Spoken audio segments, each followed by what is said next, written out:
Hey everybody, Tim here. It's been quite some time, and for the few of you who do follow or subscribe, whatever, I apologize. And as we all know, life goes on, things are difficult, thus not posting. I haven't posted in a while. Um, so, those of you who do end up watching this, thank you. Greatly appreciated. I want to talk about two things today. Reps and mods as it pertains to leathercraft, leatherwork. What do I mean by reps, first of all? So reps is putting in the time to get good at basic skills. Or when you get a little further along in your leatherworking adventure, career, hobby, what have you, you are honing some of the more difficult tasks, whether that be tooling, stamping, sewing, lace work, making sure that you do things consistently and repetitively builds muscle memory, just like anything else that we do. Those of you who, I don't know, I also do a little bit of traditional archery. I used to play old man softball. Shoot, even doing a cut on 2x4s or plywood using a circular saw. That takes repetition. All those things, you build muscle memory and you're able to do things better. And as a result, you build the confidence, and tasks that may seem very difficult at first become not only doable but enjoyable. I also would argue that, or state, that reps builds confidence in your work, and you're able to put something forth into the world that you've made, knowing that it's first of all going to function and that it's done correctly and looks good. When you get a base, whether it's people who are supporting you through wearing your things, using your things, you want to be confident that they have a belt that works, a purse that's going to hold up, a sheath that's not going to fail them while they're hunting, all those types of things. And you'll know that after you've put in those reps. Hand strength's another big one.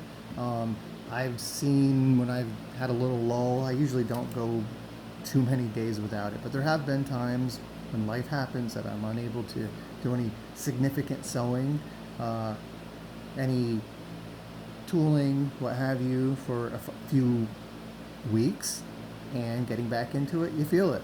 So making sure that you are always building upon that. Same thing if you go to the gym, if you are at your top physical condition and I'm a small guy, I'm 5'6", little Latino dude who, I don't know, at my best, I probably weighed about 175 in my 20s, and I could, bench around 225 to 35, maybe for a couple reps. Now, no. I'm about 155 pounds, and if I had a spotter and I was really, really warmed up, maybe I could get 190 for one rep. But you get my point. And last thing's complacency. If you put a skill aside for too long, and then you have a reason why you need to pull that out of your toolbox and use it, you might find yourself frustrated because you haven't put in that time. Now, mods. What do I mean by mod? I mean by modification to any project that you're doing. One of the big things that happened to me when I started with leatherworking, I have to be so original.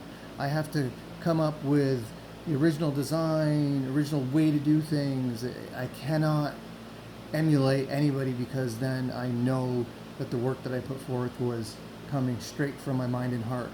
That's all well and good, and I have had many projects like that. But stressing on it too much is not the best way to go, and it's not a great way to develop skill. So my suggestion is to mod some things that you know how to do. You don't have to reinvent the wheel. Reinnovation is something that you can, kind of put to the side. Yes, you might come up with something really, really cool that everybody's going to use and it's going to make you a ton of money on Etsy or whatever. Chances are they're making sheaths, wallets, purses, tote bags, what have you, chaps, suspenders, I don't know. But all those things have been done. So take elements from things that you really, really like and put your spin on it. That has served me very, very well. Now, I'm also a teacher by trade. I work at a tech center doing something called an exploratory program where students look at a lot of different possible careers. My licensure is in social studies. But the reason I bring that up is because we have a saying in education: good teachers steal from other teachers. And, a teacher plans a certain way, you like it, you take it, you use it. You got a lesson that you see done, they bring a speaker in that's beneficial to the class, you see it, you take it, you use it. So I would apply that same logic to leather crafting. For me, it has been very, very fruitful. Everything right here, I've taken elements from things that I've seen and I've made them my own. This right here is a sheath I made. As you probably could tell, this is Vault Boy. This is a Balisong sheath for a Benchmade 51. And what I've done here, and feel free to use this, this is a dual carry sheath. What do I mean by that? Here, you can put a belt right through here going where you would hold your knife vertically, or you can slip your belt in through here up to about, I'd say, I usually keep it around 2 inches to 1 3/4 inch belt.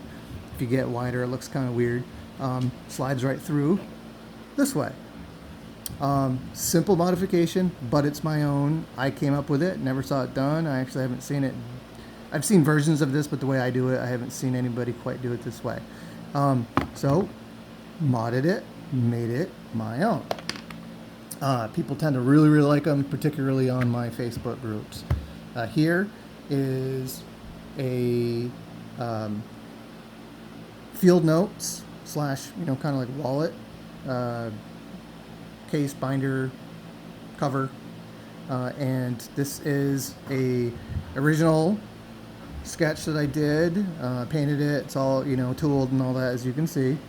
I don't know what this is, like dragon serpent type deal. I don't know. I make it from time to time. Really enjoy doing it. This concept, this journal cover, has been done thousands of times. A passport book, same concept, same thing. I added the snap piece here, some of the pockets for the cash, and obviously the tooling on there. So again, modding it.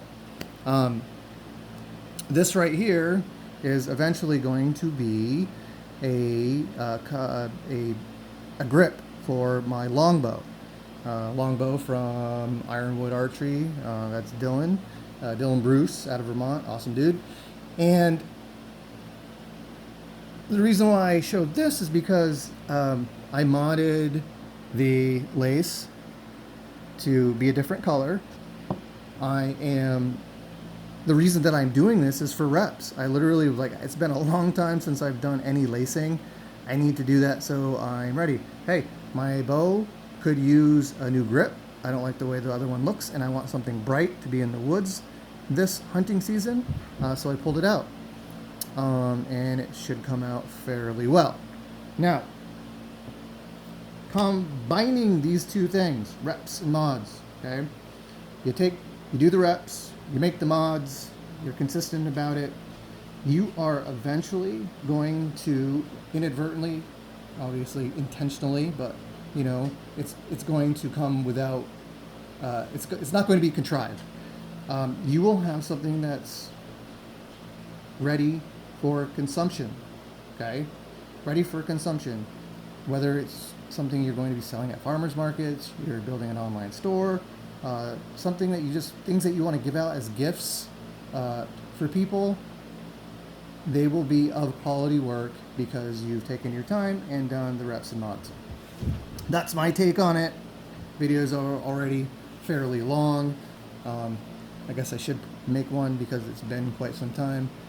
My goal is eventually to honestly teach a actual online 101. There's so many videos out there that leave so many things out, and it's hard to get what I feel is a comprehensive and linear instruction for leather crafting. You know, you get people telling you go cheap, you're getting people to buy once, cry once, you're getting people telling you to, do all sorts of cool things, but they have a shop that has thousands of dollars worth of equipment. I still use a pricking iron to make all my holes. I do not have a bell skiver and a sewing machine. That's awesome if other people can afford that, but what I want to do eventually is, this is all a pipe dream, hopefully not, but if I do get the time to teach in a way that I wish someone had taught me, if that makes sense. Anyway, hopefully you got something out of this video.